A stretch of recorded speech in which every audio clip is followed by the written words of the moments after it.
Greetings, calculus fans. All right, so this is day 4, and we are going to talk about something that is actually kind of new. The first 3 days was kind of a review, a little bit of 328, and we're going to talk about something called parametric equations.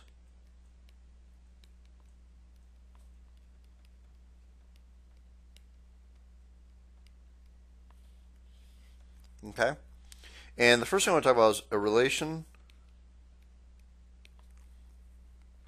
is a set of ordered pairs, which is xy. All right, and now what we're going to do is a parametric equation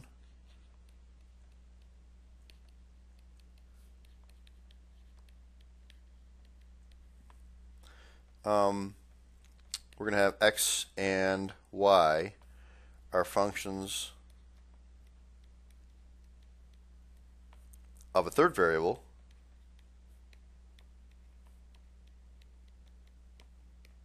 and we're going to call that t. Okay, so basically a couple things here. If x equals f of t and y equals g of t, then x comma y is I can rewrite that as f of t comma g of t. Okay, right? Because that's just making x a function of t, y a function of t, and then you have your ordered pair, which is just f of t comma g of t. All right, and these points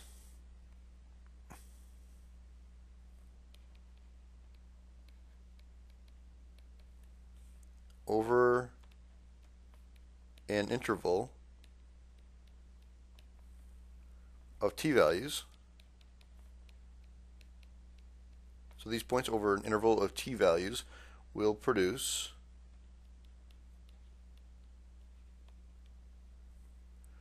a parametric curve.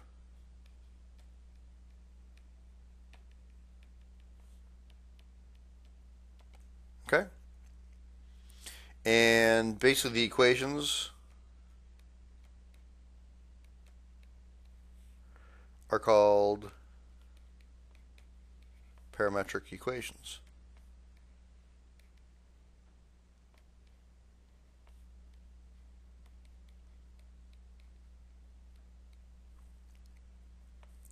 And basically, it's in terms, your equations are in terms, a lot of writing here, in terms of x, y, and t. Okay, and just remember, rectangular equations were always in terms of x and y only. Okay, so that's a lot of writing. Let's actually do a problem now. Our first example. Given a parameterization, that's quite a mouthful. Parameterization. A parameterization of the curve. Okay, so that's what you're going to be given. You're going to be given a parameterization of a curve. For example, parametric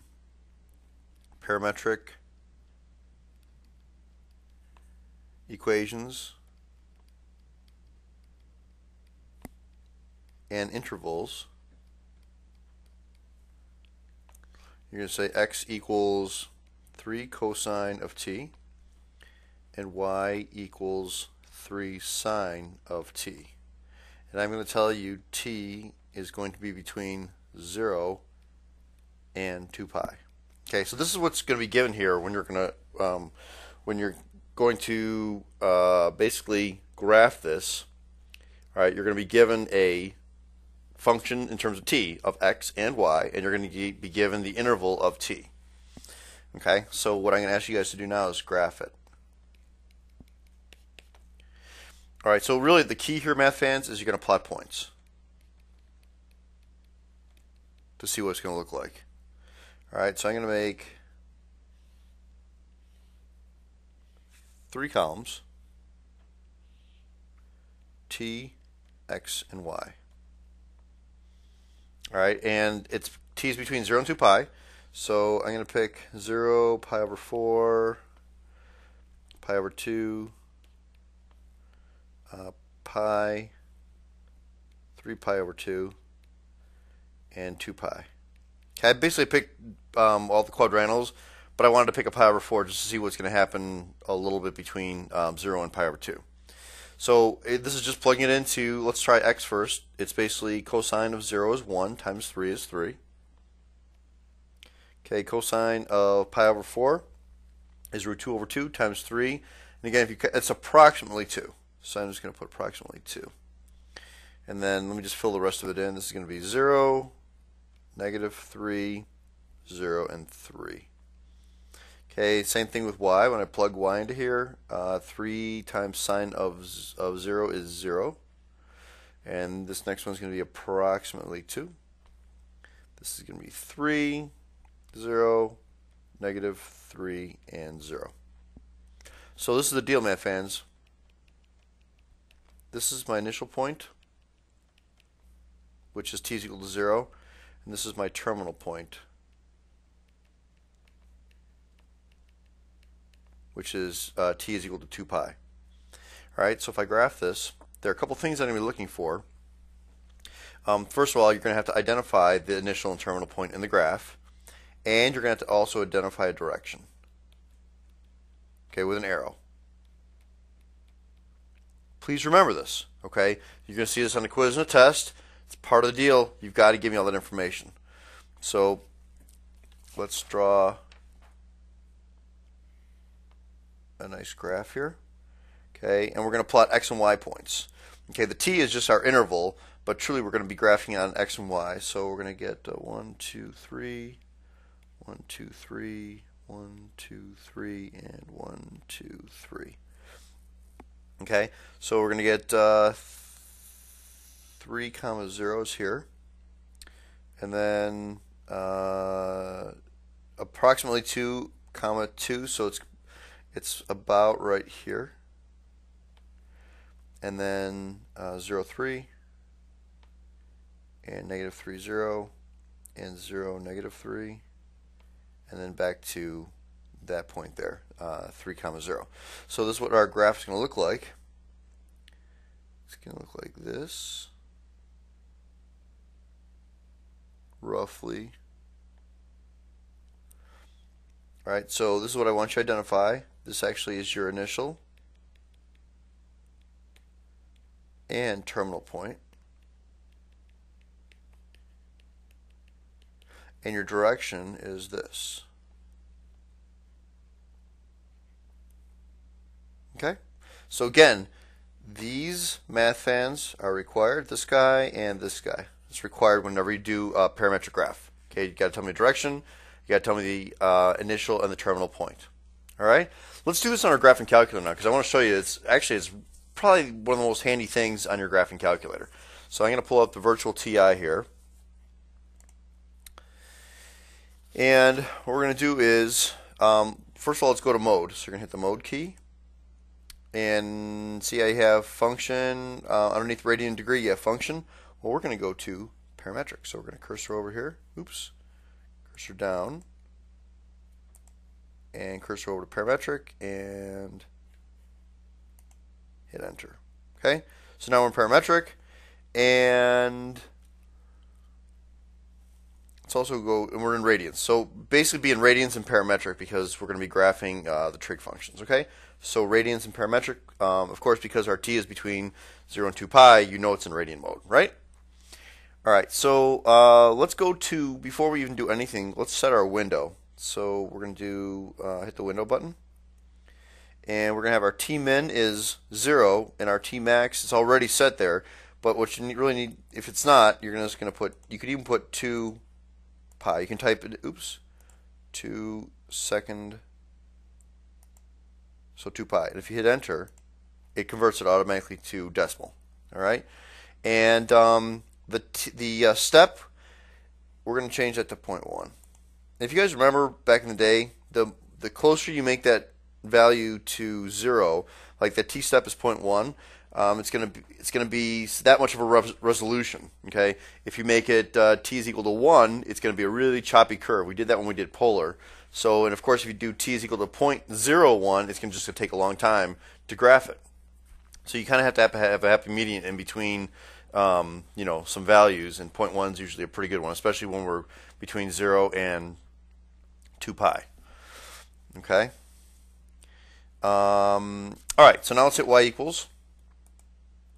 And notice what we have now, right? In polar we had r and theta, and rectangular we have x comma y, and now we have x1t and y1t.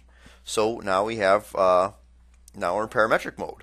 So we're going to type in for x1t, you're going to type in 3 cosine, and you're going to hit the xy. Watch what happens. You get a t. Pretty slick. Okay, hit enter. And then we're going to type in the y, so it's 3 sine of t. Okay? And then you want to do is, let's hit zoom 7. And that's probably a good thing to do. Zoom 7 because we're using trig here. So zoom 7, and that's what it looks like. Okay? And what is it? It's a circle. Okay, that's kind of cool. And I know it kind of went fast, but actually, if you would put in 0.01, I can't really show it on my virtual TI, but if you would put in 0.01, in fact, I'll try it on here just for the heck of it. I'll do window, and I'll go down to 0.01. It's probably going to go too fast because this is a little bit faster than your calculator, but we do again zoom 7. Okay, actually, it's showing it right there. You can see it. Taking a little bit longer. So you see the direction. That kind of helps sometimes when you're trying to notice what the direction is. All right. So that's with their graphing calculator. Okay, so let's go back to. Let's try. This is what I want to do. I want to convert it. So I'm going to delete this now, and I want to convert our parametric. So convert parametric to rectangular equation.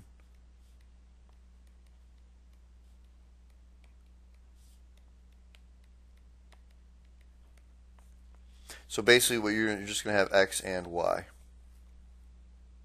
All right. So here it is. We got x equals 3 cosine of t and y equals 3 sine of t. So this is what I'm going to do is I'm going to square both sides. We kind of know it looked like a circle on the graph, right, when we graphed it both manually and with the TI. All right. But so if it's kind of a circle, if I square both sides, I get x squared equals 9 cosine squared of t, and y squared equals 9 sine squared of t. Okay, so now what I'm going to do is I'm going to say, well, if I have x squared plus y squared, right, if I add these two values together, isn't that equal to this plus this, right? I mean, because I'm setting equal parts to equal parts. So x squared plus y squared equals 9 cosine squared of t plus 9 sine squared of t. All right, it makes sense. Okay, well, now what I can do is let's factor out a 9 from this side. If I get 9 and then cosine squared of t plus sine squared of t, okay, and what does that equal to? Of course, it's one of your identities, right? Isn't that equal to 1? So there we go, x squared plus y squared equals 9. Ah, yes, very interesting. It is a circle. And look, if you look at your notes, just the last page that I deleted here, okay, it was a circle with a radius of 3. So radius equal to 3, and the center for this problem is 0, 0. Okay, so that's a good way to kind of recognize and to be able to convert it is squaring both sides. So let's do another problem now, just with a little different values.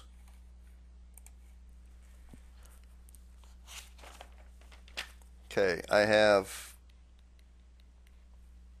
x equals 3 cosine of t and y equals 4 sine of t. So it's a little bit different now. Instead of being cosine of t of the same value, same coefficient, right? The 3 and 3, one's 3 and one's 4. So what do you think that's going to do? Well, here I'm going to give you my interval. T is between 0 and 2 pi. All right, and let's graph it first, and then we're gonna kind of do the whole step over. We're gonna do graphing it manually, then we're gonna do it on our TI, and then we're gonna convert it manually because I want to show it two different examples, and then we're just gonna do a few more examples where we just convert it. We convert it to a Cartesian equation. All right, so let's make our chart here. Not a very straight line.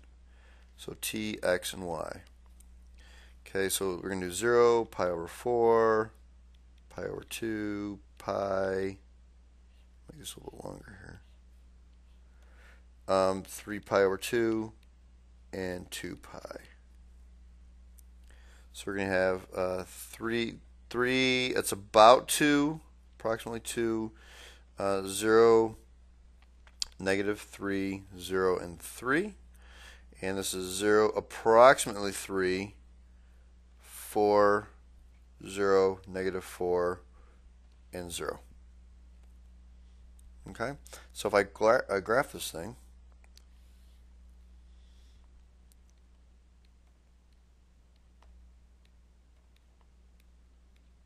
and do 4 on every side here. And we're going to do 3, 0 is right here. 2, 3, approximately right there. 0, 4. -3, 0. 0, -4. What is that looking like?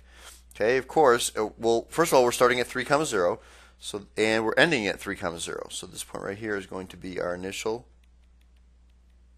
and our terminal point. And the graph is going to go this way. Oops. Okay, that's a really bad graph. But what does that look like? It's an ellipse. Okay, it's not a circle. That 4 lengthened it, didn't it? Okay, that lengthened on the y-axis, made it a little bit taller.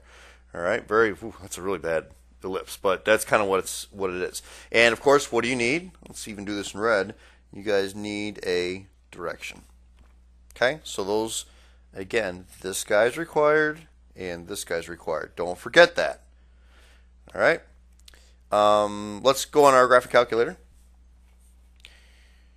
and we're going to do y equals, and let's put x sub t. That's going to be 3 cosine, actually 3 cosine of t, it's already there, right? And then this guy is just going to be a 4. So that's all it's going to change to. Okay, and we can do zoom 7. Okay, and we still have our 0.01 in there. And there we go, man. Look at that. Oh, that is a sweet ellipse. A little bit better than my ellipse. Not much better, but that's it. Okay, so let's do something a little bit different here. If I hit y equals, let's change it just for the heck of it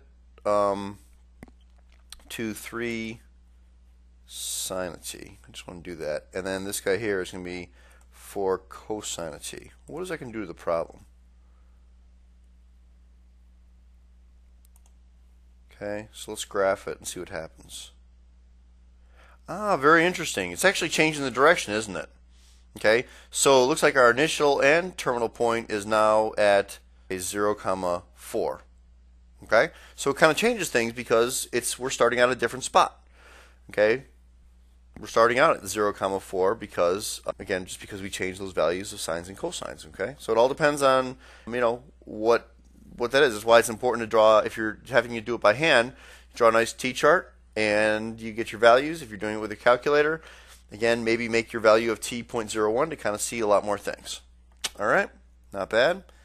All right, so let's do, let's convert this guy to a Cartesian equation. Okay, so well, I did in my notes. I have this guy right here. So this is x equals 4 cosine of t. Okay, which is the one actually I just did it on the graphing calculator. Or I guess it's not. Well, we're just doing one here. X equals 4 cosine of t and y equals 3 sine of t. And let's convert that guy into a Cartesian equation. So convert to Cartesian equation. Okay, so I'm going to do the same thing. I'm going to square both sides.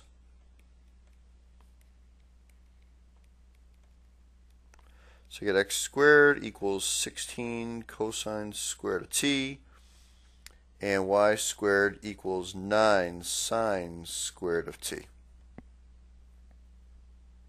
Right, now, this is not going to work out as nicely, by setting them equal to each other, because I'm going to have before I had was able to factor out a number and then just get sine squared plus cosine squared, and so this is not going to work out the way it is here. So what I need to do is solve for cosine squared of t. So I'm going to divide everything by 16. So I get x squared over 16 equals cosine squared of t, and I can divide this guy by 9.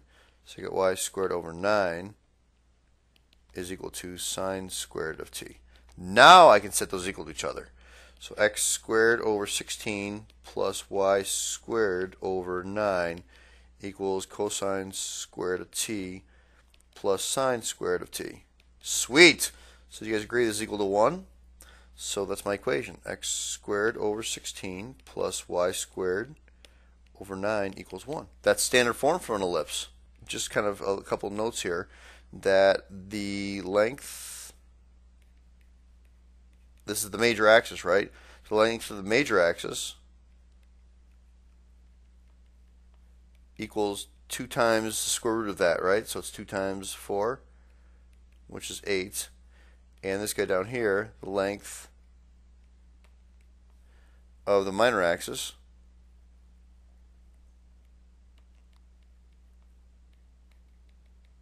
is 2 times the square root of 9, or 2 times 3, which is 6. Okay, so just kind of some old review of conics there. All right, so let's do a couple more examples without trig, which you can have parametrics without trig. Okay, so this is without trig. It's very sad, no trig. All right, how about x equals the square root of t and y equals t, and t is greater than or equal to 0? Well, let's make a t-chart. It's actually a little bit more than a t-chart. So I'm not quite sure what you call this. Kind of, still a t-chart. Okay. So we're going to do t, x, and y. So let's just kind of pick some values here. How about 0, 1, 2, 3, and 4? It's got to be, it can't be anything less than 0 because you can't take the square root of a negative number here, right? So I get square root of 0 is 0, square root of 1 is 1, square root of 2 is about 1.4 because we need it to be able to graph, so let's give it a decimal. The square root of 3 is about 1.7. Square root of 4 is 2. Then, of course, since y is equal to t, that's 0, 1, 2, 3, and 4. Okay, and let's just graph it. So my x value is going to go out to 2, and this guy's going to go up to 4. Okay, so 0, 0, 1, 1, 1.42, 1.7, we can do, 1.73, and 2, 4. So if you notice what's going on, it's going up like that. Okay, and then again, put your direction. That's okay to have that guy there. This is your initial point, and there is no terminal point.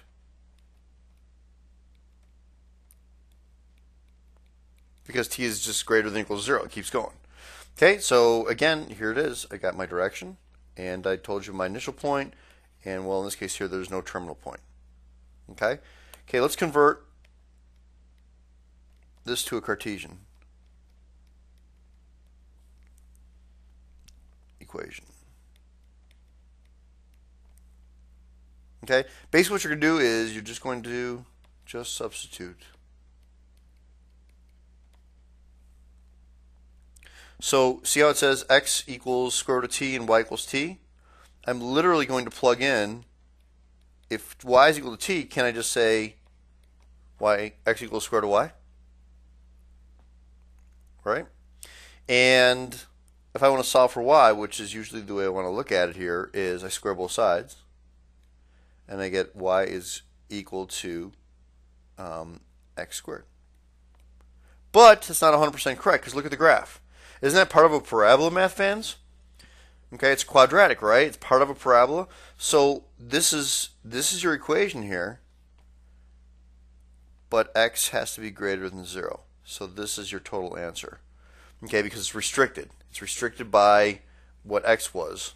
X has got to be greater than 0. Okay, that's not too bad. Not too bad at all. Okay, so let's try this on our graphing calculator now. It's a little bit different because we're not using trig now, so it's it's not a big deal. You don't have to worry about radians or anything. But let's pull up the virtual TI, and let's go to y equals. We'll hit clear both these guys out. So x is going to be equal to the square root of t. Let's close parentheses. It's always a good habit to do that. And then y equals t. All right, so this is the deal. If you would graph this right now, so let's actually graph it right now. Okay, that's what it's going to look like. Okay, and part of the deal is you got to be careful with the window. Like in this case here, it's from 0 to 6.28, right? If I would actually zoom standard, and that's the only thing you have to be careful, because look what that did. It actually zoomed out a little bit, and now it's almost like, well, gee, how come it's not continuing on? If you look at our window, it's only going from 0 to 2 pi. We're not really interested in 2 pi anymore, right? We're interested in just a bigger value to see what happens with the parabola. So I can even do 0 to 20, step of 0.1. Okay, and then graph. And you can see how it continues on with the graph. All right, so kind of be careful about that, because sometimes it looks like the graph ends, but you got to look at your window to make sure your window is actually doing something correct there. Let's just do another problem here. I got one more problem I want to work with you guys on, right? But there's, it's important. Here is your rectangular, and again, x is greater than 0 because it's only basically, this is the right half. Okay. All right. So last example here, math fans. Okay, if you have x equals 3 plus t squared and y equals t squared, and t is between 0 and 3. Very interesting. Well, let's make a nice little chart here.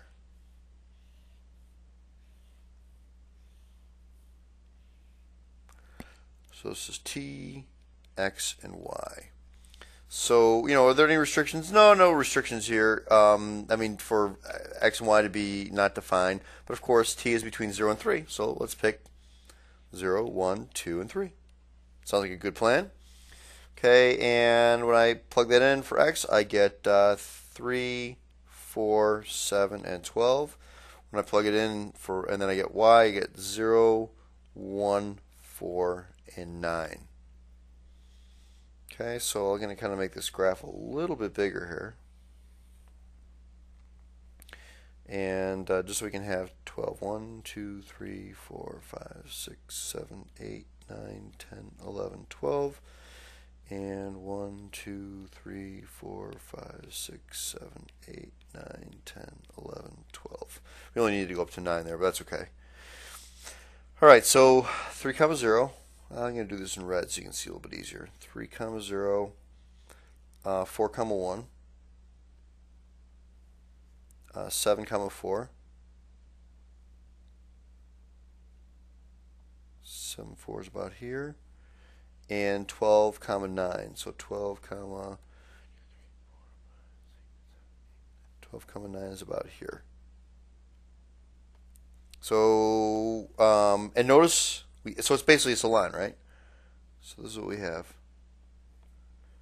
Okay, so right here, we're going to label it. This is our initial point.